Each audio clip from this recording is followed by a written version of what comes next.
အားလုံးပဲမင်္ဂလာပါကျွန်မကတော့ teacher ရေမင်းသူပါ Paradise ဘုံကျူမှာဖြစ်ပါတယ်ရှင်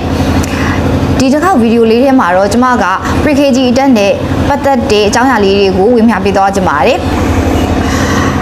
ကျွန်မတို့ Paradise ဘုံကျူမှာဆိုလို့ရှိရင်เนาะအသက်2နှစ်ခွဲရွယ်ကနေစပြီးတော့တက်ရောက်နိုင်တာဖြစ်ပါတယ်အသက်2နှစ်ခွဲကနေပြီးတော့4နှစ်ဆိုလို့ရှိရင်เนาะ nursery တန်းကိုတက်ရောက်နိုင်တာဖြစ်ပြီးတော့4နှစ်အထက်ကလေးငယ်တွေကတော့ pre-KG တန်းကိုတက်ရောက်နိုင်တာဖြစ်ပါတယ်ကျမတို့ Paradise မူဂျိုမှာဆိုလို့ရှိရင် pre-KG အတန်တက်ရောက်နေတဲ့ကလေးငယ်လေးတွေဟာနောက်နှစ် KG တက်ရောက်ဖို့အတွက်ကိုအဆင်သင့်ဖြစ်အောင်လို့ကျမတို့ကပြင်ဆင်ပေးနေရဖြစ်ပါတယ်။အဲဒီလိုမျိုးပြင်ဆင်ပေးတဲ့အချိန်မှာမြန်မာအကြောင်းရဲ့သင်ရိုးဖြစ်တဲ့မြန်မာစာအင်္ဂလိပ်စာသင်ချာအပြင်ကို Cambridge သင်ရိုးဖြစ်တဲ့ Cambridge English, Cambridge Math, Cambridge Science တွေကိုလည်းထည့်သွင်းပြီးတော့သင်ကြားပေးနေပါတယ်။အဲဒါကြောင့်မို့လို့ကျမတို့ကျောင်းဟာcurriculum 2မျိုးကိုဂိုင်းတူသုံးနေတာမျိုးဖြစ်ပါတယ်ရှင်။အဲဒီလိုမျိုး curriculum 2မျိုးကိုဂိုင်းတူသုံးနေတဲ့အချိန်မှာလည်းကလေးတွေဝင်လို့မဖြစ်အောင်လို့ကျမတို့ activity မျိုးစုံလေးတွေထည့်သွင်းပြီးတော့သင်ကြားပေးပါတယ်။ပြီးပါလို့ရှိရင်လေ့ကျင့်တဲ့အချိန်လေးတွေထည့်သွင်းထားပါတယ်။စာရေးစာဖတ်ဖို့အတွက်ကိုအခြေခံကောင်းလေးတွေပါလာအောင်လို့ကျမတို့ကလက်ရည်လက်သားလေးတွေလှပလာအောင်လို့လည်းကြိုတင်ပြီးတော့ပြန်ပြီးတော့လေ့ကျင့်ပေးနေရဖြစ်ပါတယ်ရှင်။ငယ်ရွယ်စဉ်ကလေးကကလေးငယ်တွေကိုအင်္ဂလိပ်စာနဲ့သင်ချာကို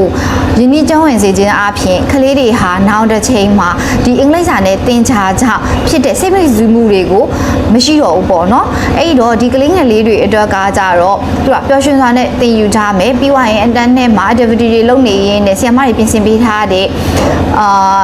worksheet လေးတွေလုပ်နေမယ်ပြီးွားရင် activity တွေလုပ်မယ် art and craft တွေလုပ်နေမယ်အဲ့ဒါကြောင့်မို့လို့သူတို့ဟာဒီအင်္ဂလိပ်စာသင်ချာသူကတော့ဒီသိပ္ပံပေါ့နော်အဲ့ဒါတွေအကုန်လုံးအတွက်ကိုအခြေခံဘ ഹു တုဒ္ဒတွေအကုန်လုံးကိုရရှိပြီးတော့နောက်နှစ် KG တက်တဲ့အချိန်ကြာလို့ရှိရင်သူတို့ဟာအဆင်သင့်ဖြစ်နေမှာဖြစ်ပါတယ်အဲ့ဒါကြောင့် school readiness လည်းရနိုင်တာဖြစ်ပါတယ်ရှင်ကျမတို့ pre-KG မှာဆိုလို့ရှိရင်ဘာသာရပ်အားလုံးပေါင်း18မျိုးပါပါတယ်ဒီဘာသာရပ်18မျိုးထဲမှာဆိုလို့ရှိရင်เนาะမြန်မာစာ Cambridge English, Cambridge Math, Cambridge Science အဲ့ဒါတွေအပြင်ကိုမှ Art and Craft တွေလည်းပါပါတယ်ပြီးတော့ Sun and Water Play, Painting, Social Study ပြီး Moral Lesson အဲ့ဒါလေးတွေအကုန်လုံးပါရှိရဖြစ်ပါတယ်ရှင်အကယ်၍ pre-KG အတွက်ကိုတီးလို့ရဆိုလို့ရှိရင်เนาะကျမတို့စီကိုပေးထားတဲ့ကျောင်းဖုန်းနံပါတ်2ခုကိုဆက်သွယ်ပြီးတော့၎င်းဒါမှမဟုတ်လို့ရှိရင်ကျောင်းကိုလူကိုယ်တိုင်လာရောက်လေ့လာနိုင်ပါတယ်ရှင်